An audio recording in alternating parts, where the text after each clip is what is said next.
बिस्मिल्लाहिर्रहमानिर्रहीम। अस्सलाम वालेकुम स्टूडेंट्स, आज हम intermediate part 1 physics chapter number 3 rotation and circular motion इसके एमसीक्यूज को एक्सप्लेन करने जा रहे हैं। आइए हम स्टार्ट करते हैं। एमसीक्यू 3.1 है the ratio of angular speed of minutes and hours hand of a watch is.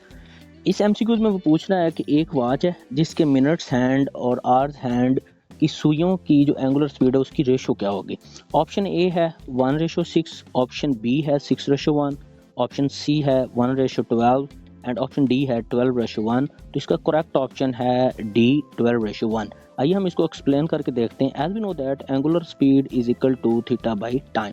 Suppose कि हमारे पास एक वॉच है जिस पर टाइम हो गया है 2:30। अगर हम एक कंप्लीट रोटेशन की बात करते हैं इस घड़ी की मिनट सुई एंड घंटों वाली सुई की, तो मिनटों वाली सुई दोबारा इस जगह आएगी तो वो एंगल ट्रैवल करेगी 360 डिग्री और उसको टाइम लगेगा 60 मिनट। ये हमारे पास एंगुलर स्पीड है मिनटों वाली सुई की।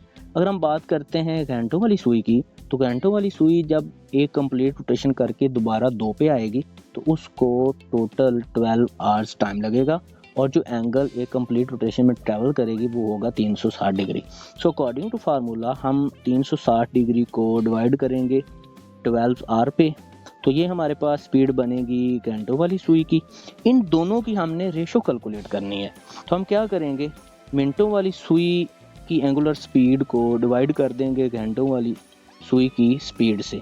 तो ये चेक करें स्टूडेंट के हमारे पास जब हम इसकी रेशो लेंगे तो हमारे पास मिनटों वाली सुई का जो एंगुलर स्पीड है वो है 360 degree divided by 60 and divided by 360 degree divided by 720।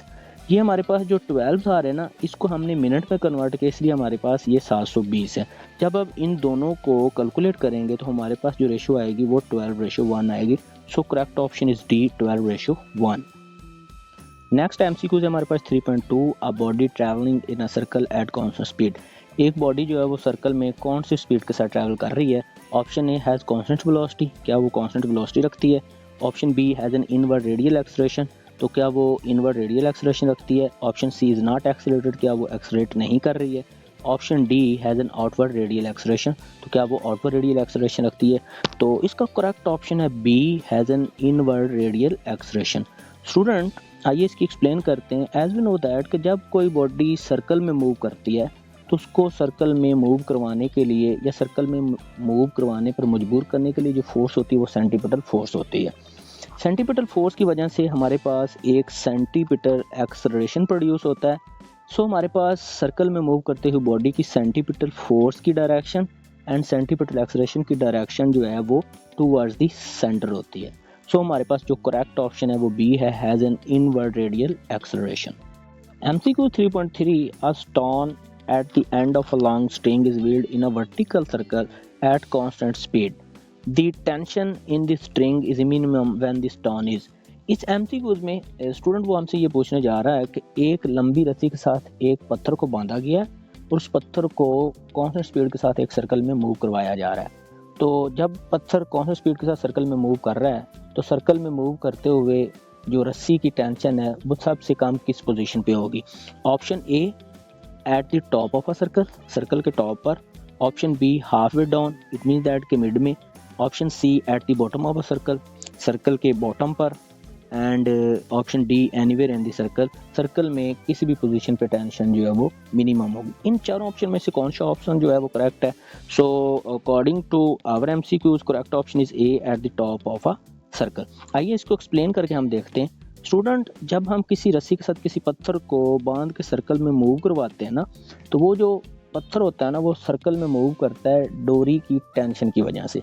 यहाँ जो डोरी की टेंशन है ना, या टेंशन फोर्स जो है, ये बेसिकली सेंटीपिटल फोर्स ही होती है। बिकॉज सेंटीपिटल फोर्स जो है वो बिहेव्स लाइक अ टेंशन फोर्स के तौर पर कर रही है। सो इस सूरत में हमारे पास टेंशन की force is equal to centripetal force which is equal to mv square divided by r। जब हम टॉप पे होते हैं तो टॉप पे हमारे पास ग्रेविटेशनल एक्सेलरेशन g ये भी हमारे पास एक्ट कर रहा होता है। सो हम सेंटीपिटल फोर्स में से जब ग्रेविटेशनल एक्सेलरेशन या इसके वेट को माइनस करेंगे ग्रेविटेशनल एक्सेलरेशन की वजह से, तो हमारे पास ये जो टेंशन की फोर्स है ये इसकी जो वैल्यू है पहले वाली वैल्यू से कम हो जाएगी।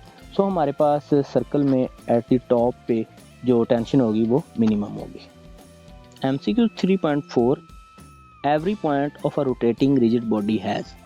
रिजिड बॉडी का जो हर पॉइंट है वो रोटेट करता है। ऑप्शन ए same angular velocity, angular velocity के साथ same linear velocity, linear velocity के साथ same linear acceleration, same linear acceleration के साथ, एंड ऑप्शन डी हमारे पास same linear distance, same linear distance के साथ। सो इसका करेक्ट ऑप्शन है ए सेम एंगुलर वेलोसिटी।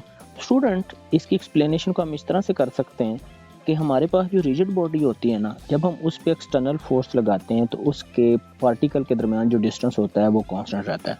ऐसी बॉडी जिसके पार्टिकल के दरमियान डिस्टेंस जो है वो कांस्टेंट रहे उसको हम रिजिड बॉडी कहते हैं। जब रिजिड बॉडी को रोटेट करवाया जाता है तो इसके तमाम पॉइंट जो है वो सेम एंगुलर वेलोसिटी के साथ ही रोटेट कर रहे होते हैं। So A is the correct option, same angular velocity. MCQ 3.5 The minimum velocity necessary to put a satellite into orbit is called। किसी सैटेलाइट को ऑर्बिट में पुट करने के लिए कम से कम वेलोसिटी जो ज़रूरी होती है वो क्या होती है, उसकी क्या डेफिनेशन है? Option A terminal velocity, option B critical velocity, option C artificial velocity and option D angular velocity. इसका करेक्ट ऑप्शन है B critical velocity. Basically critical velocity कम से कम वेलोसिटी होती है जो एक सैटेलाइट को ऑर्बिट में रिवॉल्व करने के लिए रिक्वायर्ड होती है। क्रिटिकल वेलोसिटी का फार्मूला है हमारे पास v is equal to square root G R. G is the gravitational acceleration and R is the distance. So G की वैल्यू और आर की वैल्यू को जब हम पुट करेंगे तो हमारे पास जो वैल्यू आएगी वो 7.9 किलोमीटर पर सेकंड होगी। ये एक इंपॉर्टेंट MCQs भी है कि क्रिटिकल वेलोसिटी कितनी होनी चाहिए हमारे पास, तो 7.9 किलोमीटर पर सेकंड होनी चाहिए। MCQ 3.6 an astronaut is orbiting around the earth in a large capsule then. एक एस्ट्रोनॉट जो है वो एक बहुत बड़े कैप्सूल के अंदर मौजूद है और वो कैप्सूल ज़मीन के गिर्द जो है वो रिवॉल्व कर रहा है, तो क्या होगा? ऑप्शन ए है he will be in a state of weightlessness with respect to capsule, तो वो एस्ट्रोनॉट जो है कैप्सूल के हिसाब से अपने आप को बेवजन फील करेगा। Option B he is freely falling towards earth, तो वो अर्थ के लिहाज से अपने आप को आज़ादाना गिरता हुआ फील करेगा। ऑप्शन सी है a ball projected at an angle has a straight line path as observe by him, तो उस कैप्सूल के अंदर बैठा बंदा जो है ज़मीन पर एक बॉल को एंगल थीटा पे प्रोजेक्ट किया जाता है, उसको स्ट्रेट लाइन में फील करेगा। ऑप्शन डी है all of the above. So correct option is D all of the above. तो हम बारी बारी जो ये तीन ऑप्शन हैं इनको हम एक्सप्लेन करते हैं। ऑप्शन ए को हम इस तरह से एक्सप्लेन कर सकते हैं कि कैप्सूल और कैप्सूल के अंदर बैठा बंदा जो है उन दोनों पे जो ग्रेविटेशनल एक्सेलरेशन है वो सेम एक्ट कर रहा होता है, इस वजह से वो बंदा कैप्सूल के अंदर बैठा अपने आप को बेवजन फील करता है। ऑप्शन बी है he is freely falling towards earth, वो अपने आप को आज़ादाना गिरता हुआ फील करता है। जी बिल्कुल, उस कैप्सूल के अंदर जो बंदा बैठा वो अपने आप को ऐसे फील करता है जैसे वो आज़ादाना ज़मीन की तरफ गिर रहा है। होता है ऐसे कि जो बॉडी ज़मीन के गिर्द रिवॉल्व कर रही है या जो भी सैटेलाइट ज़मीन के गिर्द रिवॉल्व कर रही है वो अपने आप को फ्री फॉल फील करती है।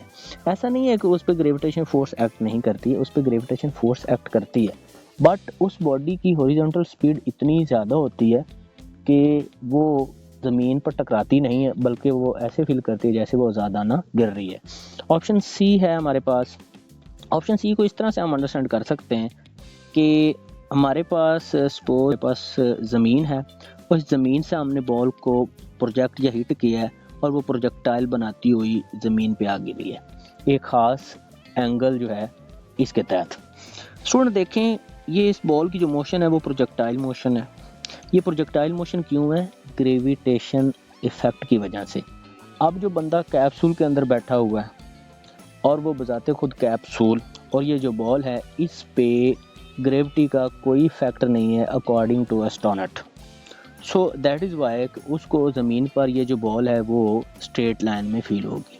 सो हमारे पास ये जो चारों ऑप्शन है, चारों में से मीन्स के ऊपर वाले हमारे ऑप्शन डी से ऊपर वाले जो तीनों ऑप्शन है वो सारे के सारे ठीक है हमारे पास।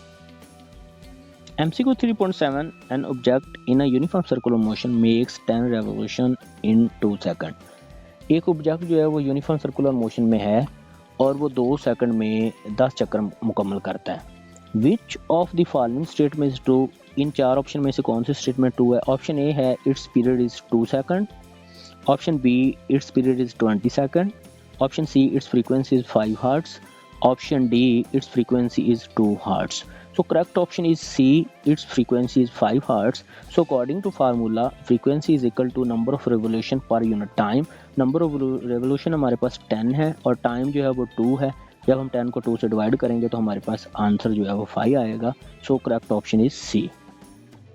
MCQ 3.8, a man inside an artificial satellite feels weightlessness because the force of attraction due to earth is.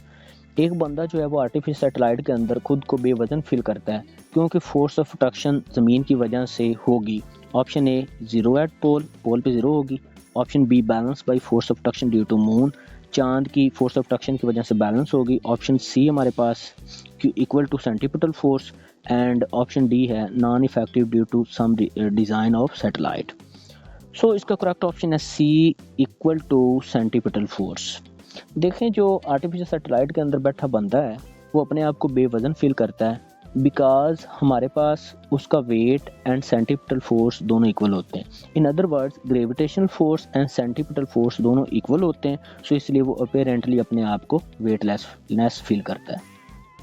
MCQ 3.9, a bottle of soda water is grasped from the neck and swung briskly in vertical circle. Where do the bubbles collect?